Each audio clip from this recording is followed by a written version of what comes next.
ಇನ್ನು ಬೆಂಗಳೂರಿನಲ್ಲಿ commercial cylinder ಅಭಾವದ ಹಿನ್ನೆಲೆಯಲ್ಲಿ ಎಂಪೈರ್ ಹೋಟೆಲ್ನ ಅಡುಗೆಗೆ ಬಯೋಗ್ಯಾಸ್ ಅನ್ನು ಬಳಕೆ ಮಾಡಲಾಗ್ತದೆ.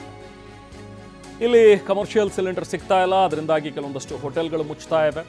ಈಗ ಎಂಪೈರ್ ಹೋಟೆಲ್ ತುಂಬ ದೊಡ್ಡ ಫ್ರಾಂಚೈಸ್ ಬೆಂಗಳೂರಲ್ಲಿ ಅಥವಾ ಬೇರೆ ಬೇರೆ ಭಾಗಗಳಲ್ಲಿ ನೋಡಿದ್ರೆ ತುಂಬ ಜನ ಇದನ್ನು ನೆಚ್ಕೊಂಡಿದ್ದಾರೆ ಹೋಟೆಲ್ ಊಟಕ್ಕೆ.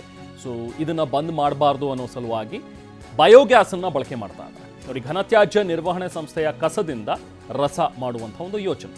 ಕಸದಿಂದ ರಸ ಪರಿಕಲ್ಪನೆಯಡಿ ಬಯೋಗ್ಯಾಸನ್ನು ಉತ್ಪಾದನೆ ಮಾಡಲಾಗ್ತಾ ಇದೆ. ಕೋರಮಂಗಲ ಎಂಪೈರ್ ಹೋಟೆಲ್ನಲ್ಲಿ ಈಗ ಸದ್ಯಕ್ಕೆ ಬಯೋಗ್ಯಾಸನ್ನು ಬಳಸ್ತಾ ಇದ್ದಾರೆ.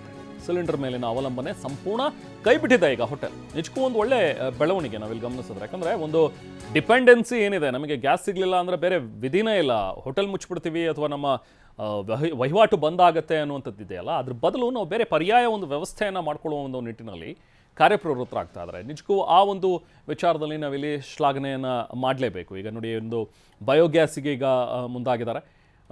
ನಿತ್ಯ ನೋಡ್ತಾ ಹೋದರೆ ಸುಮಾರು 170ರಿಂದ 180 kg ಬಯೋಗ್ಯಾಸನ್ನು ಬಳಕೆ ಮಾಡುವ ಮೂಲಕ ಸಿಲಿಂಡರ್ಗೆ ಪರ್ಯಾಯ ಮಾರ್ಗವನ್ನು ಈಗ ಕಂಡುಕೊಂಡಿದ್ದಾರೆ ಇವರು.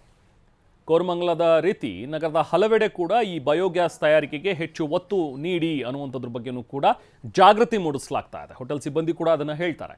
ಗ್ರಾಹಕರು ಕೂಡ BSWML ಅಧಿಕಾರಿಗಳಿಗೆ ಆಗ್ರಹ ಮಾಡಿದ್ದಾರೆ. ಯಾಕೆ ಈ ಥರದ ಪ್ಲ್ಯಾನ್ಗಳನ್ನು ಅಲ್ಲಲ್ಲಿ ಮಾಡಬಾರ್ದು?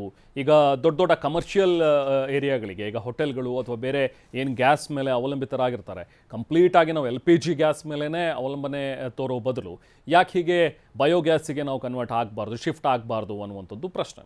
ಸೇಮ್ ಥಿಂಗ್ ನೋಡಿ, ಅಲ್ಲಿ ಅಡುಗೆ ಮನೆಯಲ್ಲಿ ನೀವು ಒಲೆ ಉರಿಸ್ತಾ ಇದ್ದೀರಿ, ಅದೇ ಬಯೋಗ್ಯಾಸಲ್ಲೂ ಕೂಡ ಅದೇ ರೀತಿಯಾಗಿ ನೀವು ಬಳಕೆ ಮಾಡ್ಬೋದು. ಇನ್ನು ನ್ಯಾಚುರಲ್ ಗ್ಯಾಸ್ ಅಂದರೆ ಪೈಪ್ಲೈನ್ ನ್ಯಾಚುರಲ್ ಗ್ಯಾಸ್ PNG ಅಂತ ನಾವೇನು ಹೇಳ್ತೀವಿ, ಅದನ್ನು ಮನೆಗಳಿಗೆ, ದೊಡ್ಡ ದೊಡ್ಡ ಅಪಾರ್ಟ್ಮೆಂಟ್ಗಳಿಗೆ ಅದನ್ನು ಕೂಡ ಕಡ್ಡಾಯ ಮಾಡ್ತಾ ಇದ್ದಾರೆ. ಎಲ್ಲೆಲ್ಲಿ ನಿಮಗೆ ಅವಕಾಶ ಇದೆಯೋ, ಅನುಕೂಲತೆಗಳಿದೆಯೋ, 3 ತಿಂಗಳ ಒಳಗಡೆ ಅದನ್ನೆಲ್ಲವೂ ಕೂಡ ಪೈಪ್ಲೈನನ್ನು ಮಾಡ್ಕೊಳ್ಳಿ ಅಂತ ಹೇಳ್ತಾ ಇದ್ದಾರೆ. ಈಗ ಬೇರೆ ಬೇರೆ ಭಾಗಗಳಲ್ಲಿ ನಾವು ಗಮನಿಸಿದ್ರೆ ಬೇರೆ ಬೇರೆ ಕಂಪ್ನಿಗಳಿವೆ. ಫಾರ್ ಎಕ್ಸಾಂಪಲ್, ನೀವು ಅಲ್ಲೆಲ್ಲಿ ನೋಡಿರ್ತೀರಿ ಗೇಲ್ ಗ್ಯಾಸ್, GAIL ಅಂತೇಳಿ ಒಂದೊಂದು ಸ್ಟೋನ್ಗಳನ್ನು ಹಾಕಿರ್ತಾರೆ. ಅಲ್ಲೆಲ್ಲವೂ ಕೂಡ ಆ ಪೈಪ್ಲೈನ್ ಹೋಗಿರುತ್ತೆ. ಅವರು ಪ್ರೊವೈಡ್ ಮಾಡ್ತಾರೆ. ನಿಮ್ಮ ಅಪಾರ್ಟ್ಮೆಂಟಿಗೆ ಬಂದು ನಿಮ್ಮಲ್ಲಿ ಹೆಚ್ಚು ಜನ ಅದನ್ನು ತೊಗೊಳ್ತೀನಿ, ಅದನ್ನು ಆಪ್ ಮಾಡ್ತೀನಿ ಅನ್ನುವಂಥದ್ದಾದರೆ ಅದು ಅಲ್ಲಿಗೆ ಹೇಗೆ ವ್ಯವಸ್ಥೆ ಮಾಡಬೇಕು, ಏನೇನು ಮಾಡಬೇಕು ಅದೆಲ್ಲವೂ ಕೂಡ ಅವ್ರು ಮಾಡಿಕೊಡ್ತಾರೆ. ಸೊ ಹೀಗೆ ನಾವು LPGಗೆ ಪರ್ಯಾಯವಾಗಿ ಕೆಲವೊಂದಷ್ಟು ಸಾಧನವನ್ನು ಬಳಸ್ಕೊಳ್ಳೋದ್ರಿಂದಾಗಿ ಸ್ವಲ್ಪ ಡಿಪೆಂಡೆನ್ಸಿ ಕಮ್ಮಿ ಮಾಡ್ಕೋಬಹುದು.